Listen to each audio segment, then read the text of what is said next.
ठीक है। अच्छा फिर कॉपीज निकाल लो तब तक। तो electric field intensity due to dipole on its axis वो हमने कर ली हुई है। उसका फॉर्मूला था kp बाई आर क्यूब। ठीक है, 2 kp by are cube.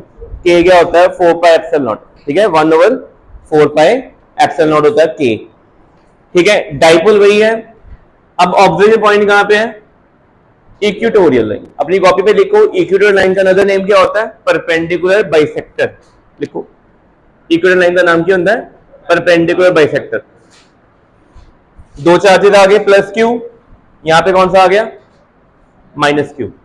Plus Q की इलेक्ट्रिक फील्ड यहां से पी तक जाएगी away from positive charge toward positive charge, away. Negative electric field toward. Diagram बहुत अच्छी बननी चाहिए। सारे नंबर आपके कहां पे डिपेंड करते हैं? डायग्राम की क्लैरिटी के ऊपर। ठीक है। अच्छा यहाँ पे ना ई वेक्टर उन्होंने पहले से इस साइड में दे दिया हुआ है। ठीक है, अब क्यों आया उसके लिए एक सेपरेट डायग्राम ड्रॉ करनी पड़ती है। पहले मेन डायग्राम ड्रॉ कर ली सभी आपने। ये डिस्टेंस कितना होगा? ए, ये भी ए होगा। ये कितना है? Opposite distance. ओरिजिन कौन है? सेंटर। ये डिस्टेंस कितना का? Root r square plus a square. ये कितना का? Root r square plus a. Same है। क्या इस केस में दोनों इलेक्ट्रिक फील्ड के मैग्नीट्यूड सेम होंगे कि नहीं होंगे? बट डाइपोल जब एक्सिस पे थे तब सेम नहीं थे। क्या ये वेक्टर ऑपोजिट है? ये दो वेक्टर ऑपोजिट हैं, क्या ये कैंसिल हो सकते हैं? नहीं। इन दोनों में एंगल कितना बन रहा है? Theta plus theta 2 theta. कितना बन रहा है? हो सकता है इन केस यहाँ पे 90 भी आ जाए, बट वी डोंट नो। ये थीटा, ये भी थीटा। इस ट्रायंगल में कॉस थीटा कैसे निकालेंगे? Base upon hypotenuse. Sine theta perpendicular upon, दोनों निकल जाएंगे, कोई प्रॉब्लम नहीं है यहाँ पे। ठीक है, तो पहले तो डायग्राम ड्रॉ कर लो, इसके बाद एक डायग्राम और ड्रॉ करनी है, वो देख लें।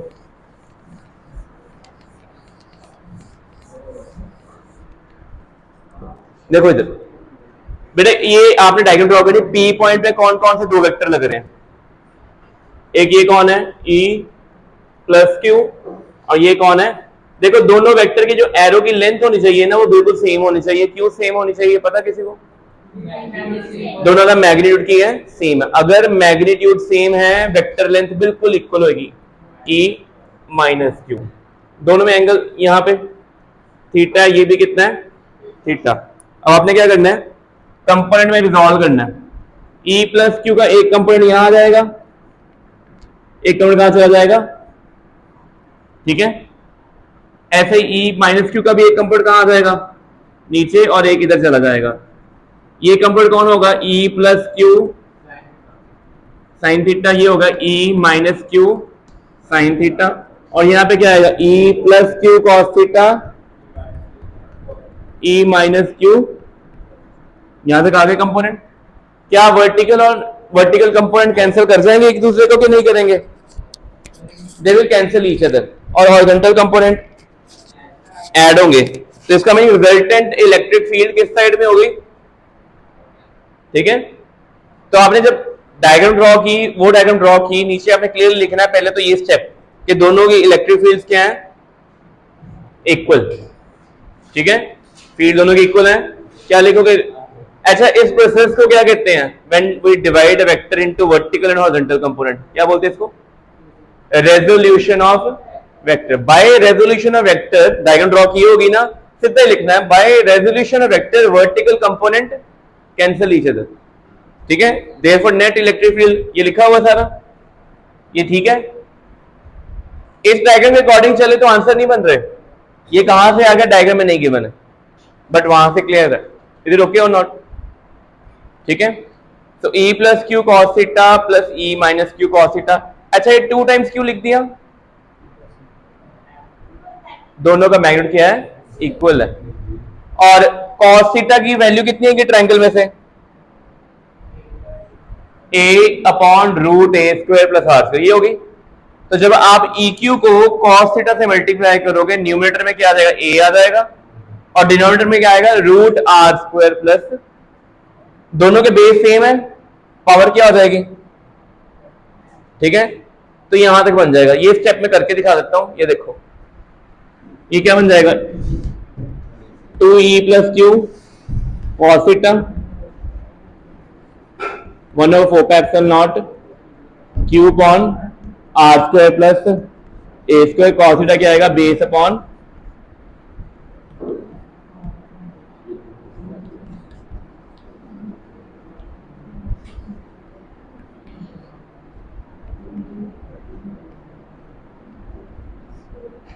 यहां तक आ गए? ये ठीक है? ये मैग्नीट्यूड है कि डायरेक्शन भी है? इसकी डायरेक्शन क्या होगी बताओ? डाइपोल मोमेंट के अलोंग होगी कि ऑपोजिट? डाइपोल मोमेंट है नेगेटिव टू पॉजिटिव इस साइड में, toward left, but electric field कहां आ रही है? टुवर्ड राइट आ रही। तो अच्छा, ऑपोजिट को शो कैसे करेंगे? Q इंटू टू है तो डाइपोल मोमेंट बन गया। क्या ये ठीक लिखा मैंने रिलेशन? किस चीज का डिफरेंस आना चाहिए? माइनस साइन आना चाहिए। ये देखो बेटे, minus p upon r square plus a square power 3/2। Negative sign suggest the electric field on equatorial line is opposite to the dipole moment. Dipole moment अगर कहां लग रहा है? लेफ्ट साइड में। इलेक्ट्रिक फील्ड कहां पे है? Right side. नोट करो, ठीक है? कर लिया नोट इसको?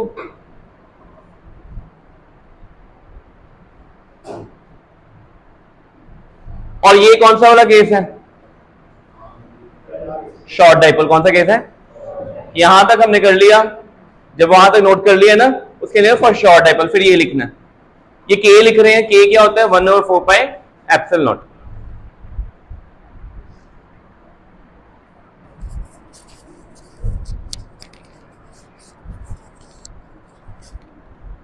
ग्रीन लाइट, ठीक है? नोट कर लिया? अच्छा, अपनी कॉपी पे देखो। अब एक्सियल लाइन पे जब फॉर्मूला देखा था ये वाला शॉर्ट डाइपोल, तो क्या डिफरेंस है इस फॉर्मूले और एक्सियल लाइन वाले फॉर्मूले में? यहाँ पे minus kp by r cube है, एक्सियल लाइन में माइनस साइन नहीं था, 2 था। इसका मीन एक्सियल लाइन पे electric field long dipole moment होती है, इक्वेटोरियल में क्या होती है?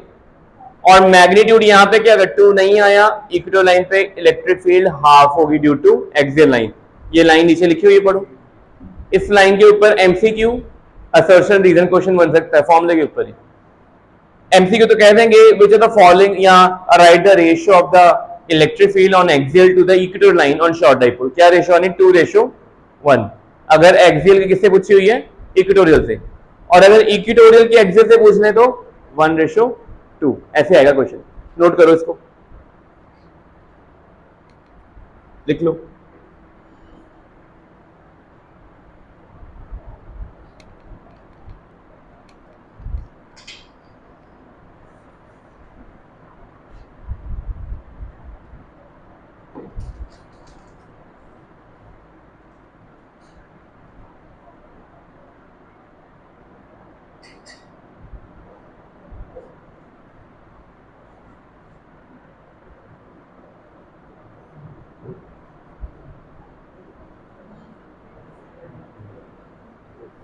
तो ई एक्सियल इक्वल टू 2 इक्वेटोरियल हो गया।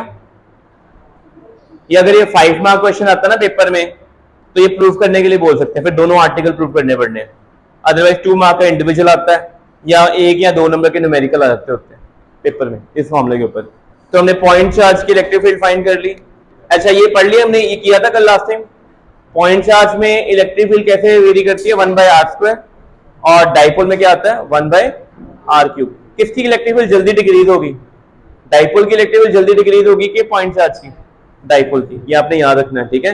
डाइपोल की इलेक्ट्रिक फील्ड फास्टर डिक्रीज करती है। कॉपी पे लिख लो, ये लाइन लिखी हुई है, साथ में लिख लो electric field due to dipole decreases faster. Prabhujeet लिख लो, electric field due to dipole decreases faster as compare to point charge, as compare to point charge. अब हम आया टॉपिक जो मैंने उस दिन आपको बताया था ना, कि माइक्रोवेव में हमारा खाना कैसे गर्म होता है। मैंने बताया था कि वाटर मॉलिक्यूल को इलेक्ट्रिक फील्ड रोटेशन में सेट कर देती है। टॉपिक वही है। ये हेडिंग डाल लो। डाइपोल को आपने यूनिफॉर्म इलेक्ट्रिक फील्ड में रखा तो क्या होगा? हेडिंग डाल लो। ये आर्टिकल है कि what happens to a dipole when it is placed in uniform electric field. Diagram draw करो। हेडिंग डालनी और डायग्राम ड्रॉ करनी है। क्या ये फील्ड यूनिफॉर्म है? कैसे पता चला यूनिफॉर्म है? क्या इलेक्ट्रिक फील्ड की लाइन की जो डेंसिटी है वो सेम है थ्रू आउट के डिफरेंट है? गैप सारे सेम चल रहे हैं ना? Uniform electric field at every point. Dipole यहाँ पे नेगेटिव है, यहाँ पे क्या है? पॉजिटिव। डाइपोल मोमेंट की डायरेक्शन क्या होगी? एरो डाला हुआ है ना? इलेक्ट्रिक फील्ड के साथ डाइपोल ने कितना एंगल बनाया? थीटा। क्लियर होगी चीज पहले? अब हम चेक करेंगे कि डाइपोल को अगर आपने इलेक्ट्रिक फील्ड में रख दिया देन व्हाट विल हैपन। ये पॉजिटिव चार्ज है, इलेक्ट्रिक फील्ड इसको रिपेल करती है कि अट्रैक्ट करेगी? पॉजिटिव। इलेक्ट्रिक फील्ड इधर जा रही है, अगर इलेक्ट्रिक फील्ड इस डायरेक्शन में जा रही है, यहाँ पे कौन सा सोर्स होगा? पॉजिटिव। वहां पे कौन होगा? तो ये यहाँ पे जो पॉजिटिव होगा वो इस पॉजिटिव को रिपेल करेगा, अट्रैक्ट करेगा? फोर्स कहां लगेगी? इस साइड पे। और ये नेगेटिव पे, तो होना क्या है कि ये कुछ ऐसी आइटम बन गई, दिस काइंड ऑफ थिंग। एक फोर्स इधर लग रही है, एक नीचे लग रही है, तो ये क्या करेगा? ऐसे ट्विस्ट कर जाएगा। तो इसको क्या बोलेंगे? क्या लगेगा? टॉर्क। क्या लगना है? नेट फोर्स कितनी है इस केस में? क्यू जीरो है, plus Q E minus Q E, net force कितनी है? तो ये एग्जांपल में आप देखोगे नेट फोर्स बॉडी पे कितनी लग रही है? जीरो लग रही है, बट नेट टॉर्क जीरो है नहीं। तो इसको बोलते हैं कि अगर आपने electric field, uniform electric field में डाइपोल को रख दिया, वो ट्रांसलेशनल इक्विलिब्रियम में होगा। ट्रांसलेशन का मतलब क्या होता है कि उसमें एक्सेलरेशन नहीं प्रोड्यूस होनी। जैसे फैन है, अभी फैन की क्या पोजीशन चेंज हो रही है अपनी लोकेशन से? फैन की नेट एक्सेलरेशन कितनी है? जीरो। नेट फोर्स कितनी है? बट जब फैन स्विच ऑफ कर देंगे स्लो होगा, इसकी एंगुलर वेलोसिटी डिक्रीज हो रही होगी, इसके बाद टॉर्क लग रहा होगा, but still at that time क्या ये मूव करेगा? क्या यहां से यहां तक आगे आगे जाएगा कि रोटेट करता रहेगा? तो इसका मीनिंग अब बॉडी, ये सेम एग्जांपल डाइपोल की है। अगर डाइपोल यूनिफॉर्म इलेक्ट्रिक फील्ड में रखते हो, नेट फोर्स क्या होती है? बट ये अपनी जगह पे रह के क्या करेगा? रोटेट करता रहेगा। ठीक है, so if you want to rotate dipole तो उसको क्या करो? इलेक्ट्रिक फील्ड में रख दो। अगर इलेक्ट्रिक फील्ड यूनिफॉर्म ना होती तो क्या नेट फोर्स जीरो होनी थी कि नहीं होनी थी? नहीं। फिर ये क्या है? ये रोटेट करते करते आगे भी जा सकता था। ये मान लो ये फोर्स स्ट्रॉन्गर होती है, वीकर होती, तो आगे पुश ज्यादा मिलना है, पीछे पुल कम मिलना, ओवरऑल कहां जाना है? आगे। ठीक है, डायग्राम ड्रॉ कर ली। अच्छा, टॉर्क कैसे निकालते हैं? देखो, जब भी किसी बॉडी के एंड्स पे इक्वल एंड ऑपोजिट फोर्सेस लगती है ना, बॉडी के एंड पे क्या लगे? Equal and opposite force, it constitute a couple. क्या कहते हैं इसको? कपल। समझ लगे? कपल का मीनिंग क्या होता है? दो equal and opposite forces, but कहां लगनी चाहिए? बॉडी के एंड पे लगनी चाहिए। अच्छा, आपने टॉर्क कैसे निकालना है? इस फोर्स और इस फोर्स की डायरेक्शन पता लग रही है आपको? क्या दोनों हॉरिजॉन्टल है कि वर्टिकल है? हॉरिजॉन्टल है ना। दोनों में आपने you have to calculate perpendicular distance. बताओ, इसमें और इसमें परपेंडिकुलर डिस्टेंस ये 2a sin थीटा होगा कि 2a cos थीटा बेस होगा? 2a sin theta. तो टॉर्क निकालने का सिंपल फॉर्मूला लिखो, टॉर्क इक्वल टू, ये डायग्राम ड्रॉ कर लिया, लिखो torque equal to moment of couple. Moment of couple,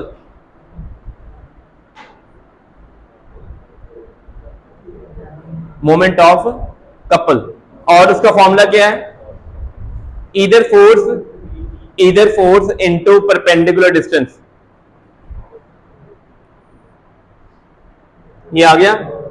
कोई भी दोनों में से एक फोर्स ले लो, क्यू ही है, डिस्टेंस कितना है? 2a sin theta. कर दिया मल्टीप्लाई। तो सही हम गौतम बताओ, q इंटू 2a क्या होता है? Charge into 2a, distance. हाँ, p क्या होता है? Dipole moment. क्या होता है? अच्छा, फॉर्मूला आ गया पीई साइन थीटा। ये इन्होंने क्रॉस प्रोडक्ट लिख दिया और p क्रॉस e लिखा है, e क्रॉस p क्यों नहीं लिखा? डायरेक्शन। अब देखो कैसे, मैं बताता हूं कि आपने पेपर में लर्न कैसे करना है। बेटे देखो, right and thumb rule use करना है। आपकी फर्स्ट फिंगर किसकी तरफ होनी चाहिए? फर्स्ट वेक्टर की तरफ। और टर्न किसकी तरफ करना है? सेकंड की तरफ। पहले e क्रॉस p करते हैं। e इधर है, p कहां जा रहा है? तो e क्रॉस p करेंगे। ये क्लॉक है कि एंटी क्लॉक? क्या आपका डाइपोल एंटी क्लॉक टर्न करेगा कि क्लॉक टर्न करेगा? तो इसका meaning actually e cross p गलत हो जाएगा। क्या करेगा? p cross e, p cross. समझ लगी? पहले याद रखना है कि आपने फर्स्ट वेक्टर, इस केस में डाइपोल को अगर ट्विस्ट करें, डाइपोल ऐसे ट्विस्ट करेगा ना, जैसे क्लॉकवाइज। दो चॉइसेस थी, या तो p क्रॉस e या a क्रॉस p करे तो एंटी क्लॉक गलत हो गया। तो कौन सी डायरेक्शन फॉलो करेगा? Clockwise p cross e। ठीक है, वेक्टर प्रोडक्ट में अगर आपने वेक्टर इंटरचेंज कर दिए, डायरेक्शन बदल जाएंगे। ध्यान रखना है e क्रॉस p नहीं करना।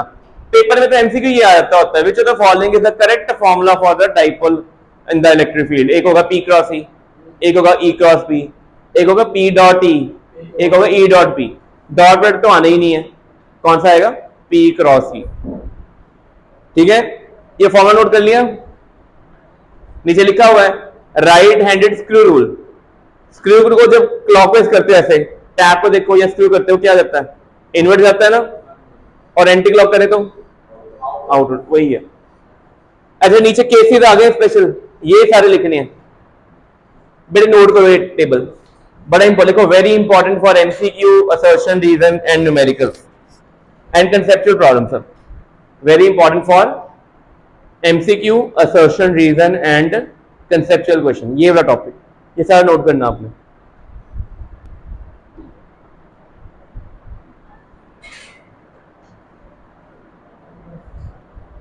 ठीक है,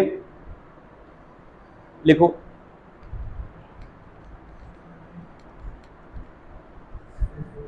तो पहला क्या लिखा है, when P is along E, along का मतलब P और इलेक्ट्रिक फील्ड दोनों क्या है, सेम डायरेक्शन, दोनों में एंगल कितना है, तो टॉर्क कितना आ जाना है, जब टॉर्क 0 है, क्या इलेक्ट्रिक फील्ड वेरिएबल है इस केस में, फोर्स तो वैसे ही 0 थी, टॉर्क भी 0, ना रोटेट करना है ना ट्रांसलेट करना है, तो जो बॉडी ना रोटेट कर पाती है ना ट्रांसलेट करती है, बिल्कुल रेस्ट में इक्विलिब्रियम में पड़ी है, वो क्या बोलना उसको, ऐसे सिंपल इक्विलिब्रियम, वर्ड यहाँ पे स्टेबल बताता हूं क्यों है, ये क्या कहना है इसको। सेकंड केस में डाइपोल ऑपोजिट है, इलेक्ट्रिक फील्ड इधर है, अभी नेट फोर्स कितनी है 0, नेट टॉर्क कितना है 0, ये भी इक्विलिब्रियम है, बट इसके साथ आगे वर्ड क्या लगा दिया और वहां क्या लगा दिया। अब स्टेबल और अनस्टेबल का फर्क बताओ, एक रबर बैंड है, ठीक है, पहले उसको रेस्ट में रखो, मान लो रबर बैंड है रबर बैंड, ये स्ट्रेच्ड है कि अनस्ट्रेच्ड है, ये मैंने अनस्ट्रेच्ड रबर बैंड रखा हुआ है, मैंने इसको हल्का सा ऐसे किया, फिंगर पीछे कर ली, कुछ होगा इसको, या एक नॉर्मल रबर होगा, रबर को थोड़ा सा स्क्वीज करके हल्का सा स्क्वीज से छोड़ दो, वो अपने आप ही वापस आ जाएगा, ऐसे होगा। ठीक है, डिस्टर्ब उसको कैसे करना है, स्लाइटली, याद रखना डिस्टर्बेंस कैसे करनी है, ये नहीं कि उसको ऐसे स्क्वीज कर देना, ऐसे नहीं करना, हल्का सा ऐसे फिंगर से टच करना है, जेंटल टच करना है, छोड़ोगे क्या होगा, वो बाहर आ जाएगा। This is when you're disturbing an equilibrium status of a system, जब भी एक इक्विलिब्रियम सिस्टम पड़ा हुआ उसको डिस्टर्ब करो हल्का सा, आपके डिस्टर्ब करने के बाद बॉडी आराम से धीरे धीरे वापस आ जाए, इसको कौन सा इक्विलिब्रियम बोलेंगे। और वही रबर बैंड अब स्ट्रेच्ड है, नेट फोर्स 0, नेट टॉर्क भी 0, हल्की सी यहाँ पे ग्रिप लूज की, बिल्कुल माइनर से, क्या हुआ, क्या वापस इधर आएगा, ये कौन सा इक्विलिब्रियम था। अब डाइपोल, ये डाइपोल में डायरेक्शन इधर है, इलेक्ट्रिक इधर लग रही है, मैंने इसको हल्का सा ऊपर को ट्विस्ट किया था, साथ ही से टर्न करके इधर आ जाना, मैंने हल्का सा बस पुश ही किया था ऊपर, वो ऐसे आ गया। और पहले केस में डाइपोल इधर ही है, मैंने हल्का सा पुश किया, वो फिर नीचे आ गया, नीचे पुश किया फिर ऊपर आ गया, वो ऐसे नहीं कर रहा। ये चीज क्लियर होगी पहले, ठीक है बेटे, चीज क्लियर होगी। स्टेबल इक्विलिब्रियम क्या होता है कि अगर बॉडी को आपने डिस्टर्ब किया है, body will come back to original state instantly, very slowly, ठीक है, इंस्टेंटली आना शुरू होगी, बड़ी धीरे धीरे आ जाएगी, पता नहीं लगेगा। But when you disturb A system such that it completely change it's configuration, वो कौन सा इक्विलिब्रियम होता है, अनस्टेबल। लग गया पता।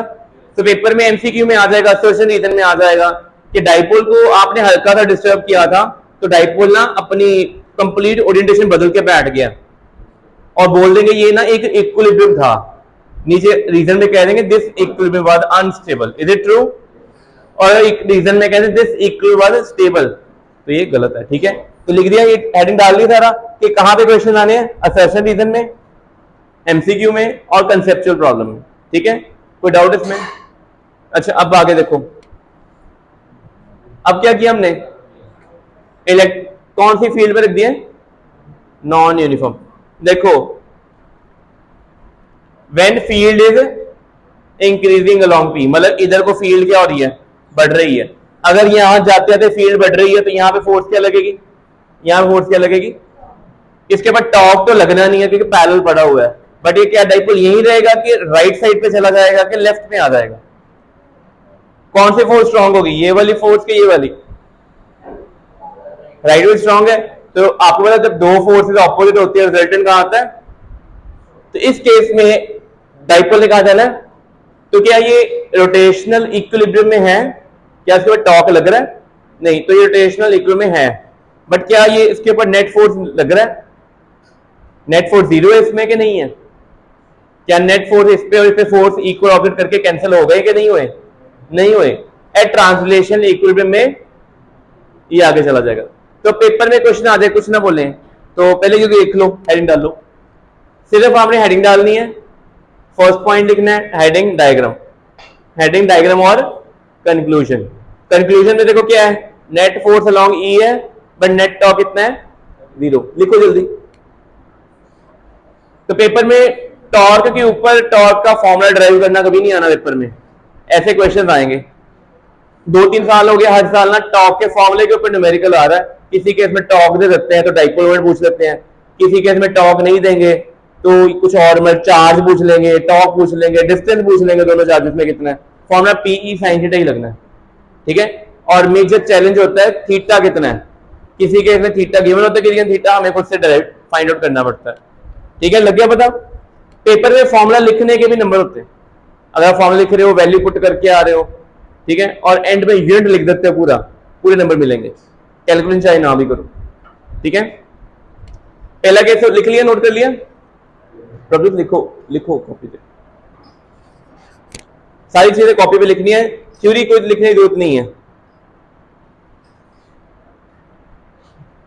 पहले केस में पता लग गया टॉर्क जीरो क्यों है, पैरेलल है बट फोर्स जीरो, ठीक है। तो याद रखना है when dipole move along electric field, बताओ पेपर क्वेश्चन आ गया, when a dipole move along electric field, कब मूव करता है डाइपोल? जब वो इलेक्ट्रिक फील्ड नॉन यूनिफॉर्म हो और डाइपोल मोमेंट की डायरेक्शन क्या हो, same as that of electric field. अगर इसी केस में इलेक्ट्रिक फील्ड की डायरेक्शन ऑपोजिट कर दें या डिक्रीज करवा दें, डाइपोल है ऑपोजिट चले जाना, ये आपको सोचना पड़ना, ठीक है। ये कर लिया नोट, ये भी लिखो। ये सारे सिर्फ हेडिंग और डायग्राम और रिजल्ट, हेडिंग डायग्राम कंक्लूजन। अब एक क्वेश्चन पेपर में आ जाएगा ऐसा, वो कहेंगे कमेंट ऑन द सिस्टम, ये नोट कर लो जल्दी।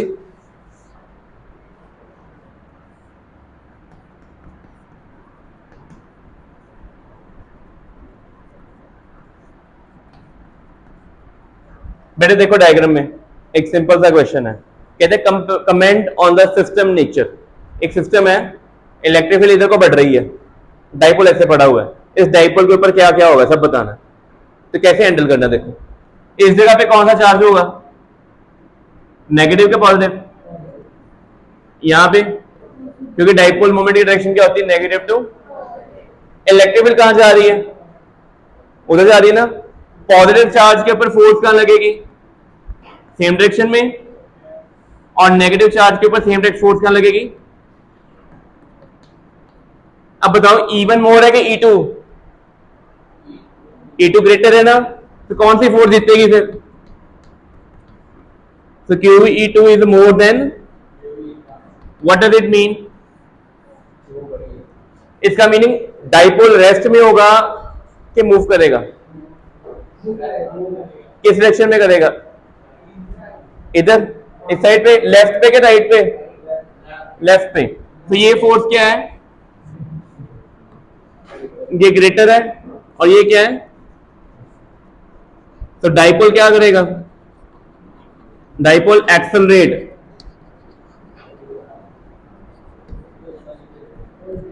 Toward left. बड़ा सिंपल क्वेश्चन, एमसीक्यू। पेपर में ऑप्शन होगी left, right, rest, can't say, पता ही नहीं, तो कौन सा ऑप्शन आएगा, लेफ्ट साइड, ठीक है। और अगर यही डिक्रीजिंग होता, अगर डिक्रीजिंग होता तो ये हायर होना था, ये क्या होना था, ये वाला हायर, ये वाला क्या होता, लोअर, जाना कहां था, राइट साइड पे। इज इट ओके बेटा, चीज क्लियर होगी पहले? तो ये हमने अभी क्या पढ़ा, डाइपोल का ऊपर क्या इफेक्ट होता है एक्सटर्नल फील्ड का। चलो एक न्यूमेरिकल आ गया हमारे पास, स्टेटमेंट लिखो बेटा, स्टेटमेंट लिखिए।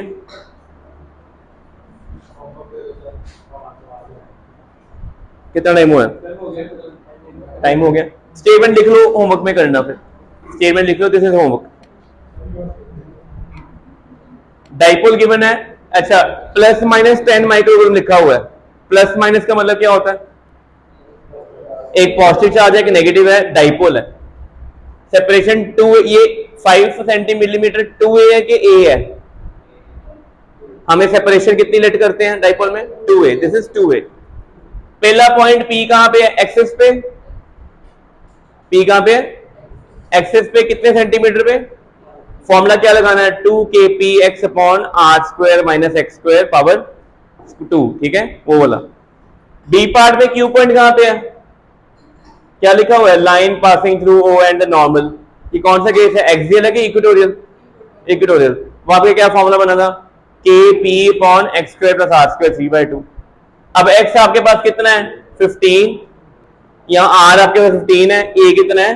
5/2 है कि 5 है? a 5/2। पेपर में गलती यहां पे होनी है, जो सेपरेशन दी हुई है वो 2a है, वो a नहीं है। हमने फॉर्मूले में 2a लिखी थी, तो a 5/2। तो कैलकुलेशन हो जाएगी। मिलीमीटर को सेंटीमीटर में चेंज करोगे कि नहीं करोगे? और ओवरऑल सारा कैलकुलेशन मीटर्स में करनी है कि सेंटीमीटर मिलीमीटर में? सारी कैलकुलेशन मीटर में। 1 मिलीमीटर में 10 पावर माइनस 3 मीटर, 1 सेंटीमीटर में 10 पावर माइनस 2 मीटर, ठीक है, ये हो जाएगा। डाइपोल टॉपिक कंप्लीट हो गया, ठीक है, बाकी हम नेक्स्ट क्लास में देखेंगे।